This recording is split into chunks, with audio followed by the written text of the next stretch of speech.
എല്ലാ കൂട്ടുകാർക്കും നമസ്കാരം. നമ്മുടെ പുതിയ വീഡിയോയിലേക്ക് സ്വാഗതം. ഇന്നത്തെ നമ്മുടെ വീഡിയോ വളരെ രുചികരമായിട്ട് തന്നെ തയ്യാറാക്കി കഴിക്കാൻ പറ്റിയ കാറ്ററിംഗ് സ്പെഷ്യൽ ചിക്കൻ റോസ്റ്റ് ആണ്. നല്ല ടേസ്റ്റ് ആണ് ഈ ഒരു ചിക്കൻ റോസ്റ്റ് കഴിക്കാനായിട്ടും. ഈ ഒരു റോസ്റ്റിന്റെ പാചകമാണെങ്കിലോ സവാള ഒന്ന് ഫ്രൈ ചെയ്തെടുക്കുന്ന താമസം മാത്രമേ ഉള്ളൂ. ഈ ഒരു വീഡിയോയ്ക്ക് മുമ്പേ ആയിട്ട് ഞാൻ ചിക്കൻ റോസ്റ്റിന്റെ വീഡിയോ അപ്ലോഡ് ചെയ്തിരുന്നു. ആ ഒരു വീഡിയോയും കണ്ടിട്ട് ഒരുപാട് കൂട്ടുകാര് വീടുകളിൽ ട്രൈ ചെയ്ത് നോക്കിയിട്ട് നല്ല അഭിപ്രായങ്ങളൊക്കെ എനിക്ക് തന്നിരുന്നു. നിങ്ങൾ ഓരോരുത്തരും എനിക്ക് തരുന്ന സപ്പോർട്ടാണ് ഇതുപോലെ വീണ്ടും വീണ്ടും നല്ല റെസിപ്പികളൊക്കെ ആയിട്ട് നിങ്ങളുടെ മുന്നിലേക്ക് എനിക്ക് വരാൻ സാധിക്കുന്നു. അപ്പോൾ ഇന്നത്തെ നമ്മുടെ ഈ ഒരു ചിക്കൻ റോസ്റ്റും എൻ്റെ കൂട്ടുകാർക്ക് ഒരുപോലെ തന്നെ ഇഷ്ടപ്പെടും. ഇനിയിപ്പോൾ നിങ്ങളുടെ വീടുകളിൽ ഓർഡറൊക്കെ വരുന്ന സമയത്ത് ഇതുപോലെ ഒന്ന് ഉണ്ടാക്കി കൊടുക്കാൻ നിങ്ങൾ ശ്രമിക്കണേ. സവാള ഫ്രൈ ചെയ്ത് നേരത്തെ തന്നെ വെച്ച് കഴിഞ്ഞാൽ ആർക്കും വളരെ എളുപ്പത്തിൽ തന്നെ ഈ ഒരു റോസ്റ്റ് തയ്യാറാക്കി എടുക്കാൻ സാധിക്കും. വീഡിയോ കാണുമ്പോൾ നിങ്ങൾക്ക് ഇഷ്ടപ്പെടുവാണെങ്കിൽ തീർച്ചയായിട്ടും നിങ്ങളുടെ വീഡിയോയിൽ ലൈക്ക് തരാൻ മറക്കരുത്. അതുപോലെ വീഡിയോ മുഴുവനായിട്ട് കണ്ട് ചേച്ചി സപ്പോർട്ട് ചെയ്യാനും മറക്കരുത്. ഇനിയിപ്പോൾ വീഡിയോ കാണുമ്പോൾ നിങ്ങൾക്ക് ഇഷ്ടപ്പെടുവാണെങ്കിൽ നിങ്ങളുടെ കൂട്ടുകാരിലേക്ക് ഈ വീഡിയോ ഷെയർ ചെയ്ത് കൊടുക്കാനും മറക്കല്ലേ. അപ്പോൾ ഉടൻ തന്നെ നമുക്ക് നമ്മുടെ വീഡിയോ കാണാൻ പോകാം. ചിക്കൻ റോസ്റ്റ് തയ്യാറാക്കി എടുക്കാനായിട്ട് ഞാനിവിടെ 3 കിലോ ചിക്കൻ കഴുകി വൃത്തിയാക്കി ഇതിന് വെള്ളമെല്ലാം ഊറ്റി വെച്ചിരിക്കുവാണ്. ഇന്നത്തെ ചിക്കൻ റോസ്റ്റ് നമ്മൾ തയ്യാറാക്കി എടുക്കുന്നത് ചിക്കൻ ഫ്രൈ ചെയ്തതിന് ശേഷമാണ്. ഇനി നമുക്കിതിനെ ഒന്ന് മാരിനേറ്റ് ചെയ്തെടുക്കണം. ആദ്യം തന്നെ ചിക്കനിലേക്ക് ആവശ്യത്തിനുള്ള ഉപ്പ് ചേർക്കാം. ചിക്കൻ റോസ്റ്റിന് നല്ലൊരു കളറിനായിട്ട് കാശ്മീരി മുളക് പൊടി 1 സ്പൂൺ അളവിൽ ചേർക്കുന്നുണ്ട്. ഇത് 10 മില്ലിഗ്രാം ആണ് കേട്ടോ. ഇനി വേണ്ടത് മഞ്ഞൾപ്പൊടിയാണ്. മഞ്ഞൾപ്പൊടി 1/4 ടീസ്പൂൺ അളവിലും പകുതിയായിട്ടാണ് കേട്ടോ എടുത്തിട്ടുള്ളത്. 1 സ്പൂൺ അളവില് ഗരം മസാലപ്പൊടിയാണ്. ഇത് നമ്മുടെ സീക്രട്ട് മസാലയാണ്. ഇതിപ്പോ നിങ്ങളുടെ കൈവശം ഇല്ലെങ്കിൽ 1 സ്പൂൺ അളവിൽ ഗരം മസാലപ്പൊടി ചേർത്താൽ മതിയാകും. ഇനി ചിക്കൻ പീസുകളിലേക്ക് കുറച്ച് വെളിച്ചെണ്ണ ഒഴിച്ചു കൊടുക്കാം. ഇനി നമ്മുടെ കൈ ഉപയോഗിച്ച് നല്ലതുപോലെ ഒന്ന് കുഴച്ചെടുക്കാം. ചിക്കൻ റോസ്റ്റ് തയ്യാറാക്കുമ്പോൾ ഫ്രൈ ചെയ്തിട്ടാണ് നിങ്ങൾ ചെയ്യുന്നതെങ്കിൽ ഓവറായിട്ട് മസാലകൾ ചേർത്ത് ഫ്രൈ ചെയ്തെടുക്കരുത്. അങ്ങനെ വരുവാണെങ്കിൽ മസാലകൾ പെട്ടെന്ന് കരിഞ്ഞു പോവാനും നമ്മുടെ കറിക്ക് ആ ഒരു കയ്പ് ടേസ്റ്റ് വരാനും സാധ്യത കൂടുതലാണ്. ഈ ഒരു കാര്യം വളരെ തന്നെ ശ്രദ്ധിച്ച് വേണം ചെയ്തെടുക്കാനായിട്ട്. ഞാനിപ്പോ ഈ ഒരു ചിക്കനിലേക്ക് നാരങ്ങ നീരൊന്നും തന്നെ ചേർക്കുന്നില്ല.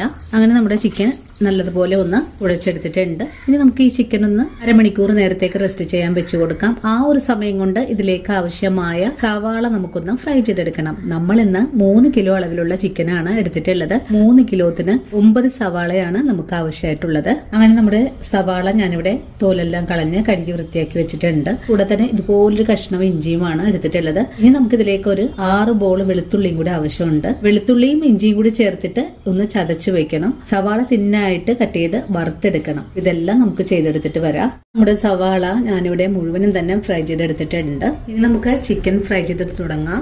സവാള ഫ്രൈ ചെയ്തെടുത്ത അതേ പാൻ തന്നെയാണ് വെച്ചിട്ടുള്ളത്. എണ്ണയിലേക്ക് ചിക്കൻ പീസുകൾ ഇട്ട് കൊടുക്കാം. 2-3 തവണകൾ കൊണ്ടാണ് നമുക്ക് ചിക്കൻ വറുത്തെടുക്കാൻ സാധിക്കുന്നത്. ഇനിയിപ്പോൾ ഫ്രൈ ആയി വരട്ടെ.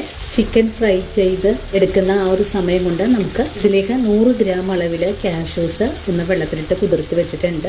ഇനി നമുക്കിതൊന്ന് അരച്ച് വെക്കണം. നമ്മുടെ ഗ്രേവിയുടെ ടേസ്റ്റ് കൂട്ടുന്നതിന് വേണ്ടിയിട്ടാണ് ഈ ഒരു കാഷ്യൂ ചേർത്തിട്ടുള്ളത്. നിങ്ങളുടെ കൈവശം ഇപ്പോൾ കാഷ്യൂ ഇല്ലെങ്കിൽ ബദാം ഉണ്ടെങ്കിൽ ബദാമും എടുക്കാവുന്നതാണ്. ചിക്കൻ ഫ്രൈ ആയി വന്നാൽ പിന്നെ നമുക്കിതൊന്ന് മറിച്ചിട്ട് കൊടുക്കാം.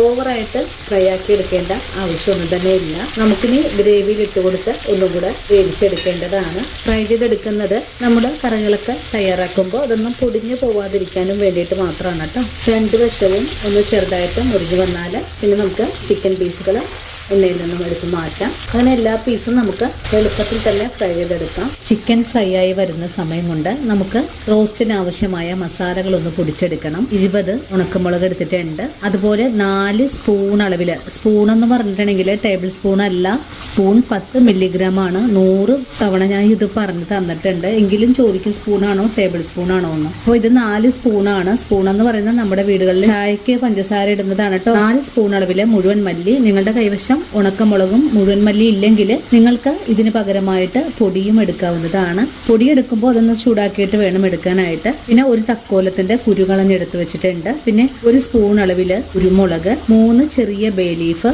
1 ജാതിപ്പൂവ്, 1 സ്പൂൺ അളവില് പെരിഞ്ജീരകം, സജീരകം 1/4 ടീസ്പൂൺ എടുത്തിട്ടുണ്ട്. ഇത് 3 കിലോ ചിക്കന്റെ അളവാണ്. നിങ്ങൾ കുറഞ്ഞ അളവിൽ ചെയ്യുമ്പോൾ ഈ ഒരു ചേരുവകളൊക്കെ കുറഞ്ഞ അളവിൽ തന്നെ എടുത്താൽ മതിയാകും. 6 കഷ്ണം ഇതുപോലെയുള്ള ചെറിയ പീസായിട്ടാണ് ഒരു 6 കഷ്ണം കറുവപ്പട്ട എടുത്തിട്ടുണ്ട്, പിന്നെ ഒരു 10 ഏലക്ക എടുത്തിട്ടുണ്ട് കേട്ടോ. ഇത്രയും കാര്യങ്ങളാണ് നമുക്ക് ആവശ്യമായിട്ട് വേണ്ടത്. ഇതെല്ലാം നമുക്കൊന്ന് ഫ്രൈ ചെയ്തിട്ട് പൊടിച്ചെടുക്കേണ്ടതാണ്. മസാലകൾ ഫ്രൈ ചെയ്തെടുക്കാനായിട്ട് ഒരു പാൻ അപ്പുറത്തെ അടുപ്പിൽ വെച്ചിട്ടുണ്ട്. ഇനി ഈ പാനും ചൂടായി വരട്ടെ. പാൻ ഇപ്പോൾ ചൂടായി വന്നിട്ടുണ്ട്. നമുക്കിതിലേക്ക് കുറച്ച് വെളിച്ചെണ്ണ ഒഴിച്ചു കൊടുക്കാം. മസാലകൾ ഈ ഒരു വെളിച്ചെണ്ണയിലേക്ക് ഇട്ട് കൊടുക്കാം. നല്ലതുപോലെ ഇളക്കി ഒന്ന് മുരിയിച്ചെടുക്കാം. ഇനി ഫ്രൈ ചെയ്തെടുക്കുന്ന മസാലയിലേക്ക് കുറച്ച് കറിവേപ്പിലയും കൂടെ ചേർക്കണം. ഇതെല്ലാം നല്ലോണം മുരിഞ്ഞു വരുന്നത് വരെയും നമുക്ക് വറുത്തെടുക്കാം. അങ്ങനെ നമ്മുടെ മസാലകൾ ഇവിടെ മൂപ്പായി വന്നിട്ടുണ്ട്. ഇനി നമുക്ക് ഫ്ലെയിം അങ്ങ് ഓഫ് ചെയ്ത് കൊടുക്കാം. അതിനുശേഷം ഇതിന്റെ ചൂടാറി വരുമ്പോൾ നമുക്കിതൊന്ന് പൊടിച്ചുകൂടെ വെക്കണം. അങ്ങനെ നമ്മുടെ ചിക്കൻ എല്ലാം ഞാനിവിടെ ഫ്രൈ ചെയ്ത് മാറ്റിയിട്ടുണ്ട്. അതിനുശേഷം കറി തയ്യാറാക്കി എടുക്കാനുള്ള ഉരുളിയാണ് അടുപ്പിലേക്ക് വെച്ചിട്ടുള്ളത്. ഇനിയിപ്പോൾ ഉരുളി നല്ല പോലെ ചൂടായി വന്നു കഴിഞ്ഞാൽ നമുക്കിതിലേക്ക് വെളിച്ചെണ്ണ ഒഴിച്ചു കൊടുക്കാം. വെളിച്ചെണ്ണ ചൂടായി വരുമ്പോഴേക്കും നമ്മുടെ നേരത്തെ കാണിച്ച ഇഞ്ചി വെളുത്തുള്ളിയാണ്. ഇത് നമുക്ക് വെളിച്ചെണ്ണയിലേക്ക് ഇട്ട് കൊടുക്കാം. ഇതൊന്ന് മുരിയിച്ചെടുക്കാം. നല്ലോണം ഒന്ന് മുരിഞ്ഞു വരണം. അതുവരെയാണ് വഴറ്റിയെടുക്കേണ്ടത്. വെളുത്തുള്ളിയൊക്കെ മുരിഞ്ഞു വരുന്ന സമയത്ത് നമുക്ക് 4 സവാള ഒന്ന് കട്ട് ചെയ്തിട്ട് വഴറ്റിയെടുക്കേണ്ടതാണ്. ഇനി ഈ വഴറ്റുന്ന വെളുത്തുള്ളിയിലേക്ക് കുറച്ച് കറിവേപ്പില ചേർക്കാം. കൂടെ തന്നെ 3-4 പച്ചമുളക് കൂടെ ചേർക്കാം. വീണ്ടും നല്ലോണം വഴറ്റിയെടുക്കാം. ഇപ്പോൾ നമ്മുടെ വെളുത്തുള്ളിയും ഇഞ്ചിയും ഒക്കെ ഒന്ന് മുരിഞ്ഞു വന്നിട്ടുണ്ട്. ഇനി ഇതിലേക്ക് കട്ട് ചെയ്ത് വെച്ചിരിക്കുന്ന തക്കാളി ചേർക്കാം. ഒരു സമയത്ത് തന്നെ നമ്മുടെ വറുത്തെടുത്തിട്ടുള്ള മസാലകളൊക്കെ നമുക്കൊന്ന് പൊടിച്ച് വെക്കണം. തക്കാളി കട്ട് ചെയ്തത് ചേർക്കാം. തക്കാളി ചേർത്ത് വഴറ്റിയെടുക്കാം. തക്കാളി നല്ല സോഫ്റ്റ് ആയിട്ട് തന്നെ വാടി കിട്ടണം. അതിനായിട്ട് ഇതുപോലെ ഒന്ന് നിരത്തിയും കൂടെ ഇട്ട് കൊടുക്കാം. ഒന്ന് മൂടി വെച്ച് കൊടുക്കാം. 2 മിനിറ്റ് നേരം ചെറിയ തീയിൽ മൂടി വെച്ച തക്കാളി നമുക്കൊന്ന് തുറന്ന് നോക്കാം. വീണ്ടും നല്ലോണം ഒന്ന് ഇളക്കി യോജിപ്പിച്ച് കൊടുക്കാം. ഇപ്പോൾ തക്കാളിയൊക്കെ ഒന്ന് സോഫ്റ്റ് ആയിട്ട് അടി വന്നിട്ടുണ്ട്. ഇതുപോലൊരു പാകമായാൽ പിന്നെ നമുക്കിതിലേക്ക് 1 സ്പൂൺ അളവിൽ കാശ്മീരി മുളക് പൊടി ചേർക്കാം. ഇത് നമ്മുടെ കറിക്ക് നല്ലൊരു കളർ കിട്ടുന്നതിന് വേണ്ടിയിട്ട് മാത്രം ചേർക്കുന്നതാണ്. മുളക് പൊടിയും ചേർത്ത് മുരിയിച്ചെടുക്കാം. അപ്പോൾ നമ്മുടെ മുളക് പൊടിയും ചേർത്ത് നല്ലോണം തന്നെ ഇളക്കി ഒന്ന് മുരിയിച്ചെടുത്തിട്ടുണ്ട്. ഗ്രേവി ഈ ഒരു പാകത്തിലാണ് ആയി വന്നിട്ടുള്ളത്. മുളക് പൊടിയൊക്കെ മുരിഞ്ഞു കഴിഞ്ഞാൽ പിന്നെ നമ്മൾ പൊടിച്ച മസാലകളാണ് ചേർക്കേണ്ടത്. പൊടിച്ച മസാലകൾ കൂടി ചേർത്ത് വീണ്ടും ഒന്നുകൂടെ ഇളക്കി മുരിയിച്ചെടുക്കാം. ഈ ഒരു സമയത്ത് എണ്ണ പോരായ്മ ഉണ്ടെങ്കിൽ കുറച്ചുകൂടെ വെളിച്ചെണ്ണയൊക്കെ ഒഴിച്ചു കൊടുക്കാവുന്നതാണ്. മസാലകൾ നമ്മൾ മുരിയിച്ചെടുത്തിട്ടുള്ളതാണ്. അപ്പം അതുകൊണ്ട് അധികം ഒന്നും വഴറ്റിയെടുക്കേണ്ട ആവശ്യമൊന്നും തന്നെ ഇല്ല.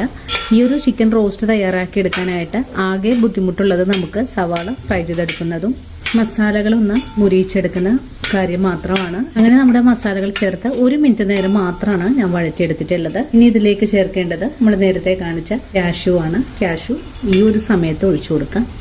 ഈ മസാലകളും കാഷ്യൂ പേസ്റ്റ് കൂടി ചേർത്ത് ഒന്നുകൂടെ വഴറ്റാം. കാഷ്യൂ പേസ്റ്റിന്റെ ആ ഒരു പച്ച മണമൊക്കെ ഒന്ന് മാറി കിട്ടണം. അപ്പോൾ ഈ ഒരു സമയത്ത് ഇവിടെ നല്ലൊരു സ്മെല്ലാണ് കേട്ടോ. നമുക്ക് ഈ മസാലയിലേക്ക് നമ്മൾ കാഷ്യൂ എടുത്ത് അതേ പാത്രത്തിൽ കുറച്ച് വെള്ളം കൂടെ ഒഴിച്ചു കൊടുക്കാം. വെള്ളം കൂടെ ഒഴിച്ചു കഴിഞ്ഞാൽ നല്ലതുപോലെ ഒന്ന് ഇളക്കി കൊടുക്കാം. വെള്ളവും കൂടി ചേർത്ത് നല്ലതുപോലെ ഒന്ന് ഇളക്കി യോജിപ്പിച്ച് കഴിഞ്ഞാൽ പിന്നെ നമുക്കിതിലേക്ക് ചിക്കൻ ഫ്രൈ ചെയ്തതാണ് ചേർക്കേണ്ടത്. വീണ്ടും എല്ലാം കൂട്ടി യോജിപ്പിച്ച് ഒന്ന് ഇളക്കി കൊടുക്കാം. ഫുൾ ഫ്ലെയിം വെച്ച് കൊടുക്കാം.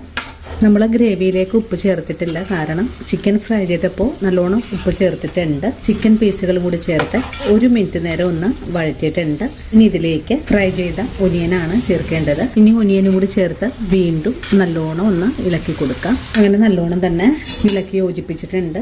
നമുക്ക് ഈ ഒരു പാത്രത്തിൽ കുറച്ച് വെള്ളം ചിക്കനിലേക്ക് ഒന്ന് ഒഴിച്ചു കൊടുക്കാം. ഇനി ഇതൊന്ന് മൂടി വെച്ച് കൊടുക്കാം. ചെറിയ തീയിലേക്ക് ഫ്ലെയിം മാറ്റി വെച്ചിട്ട് വേണം മൂടി വെച്ച് കൊടുക്കാനായിട്ട്. 2 മിനിറ്റ് നേരം ചെറിയ തീയിലിരുന്ന് ഒന്ന് വെന്ത് വരട്ടെ. അങ്ങനെ നമ്മുടെ ചിക്കൻ റോസ്റ്റ് ഇവിടെ മൂടി വെച്ചിട്ട് ഒരു 5 മിനിറ്റ് ഒക്കെ കഴിഞ്ഞിട്ടുണ്ട്.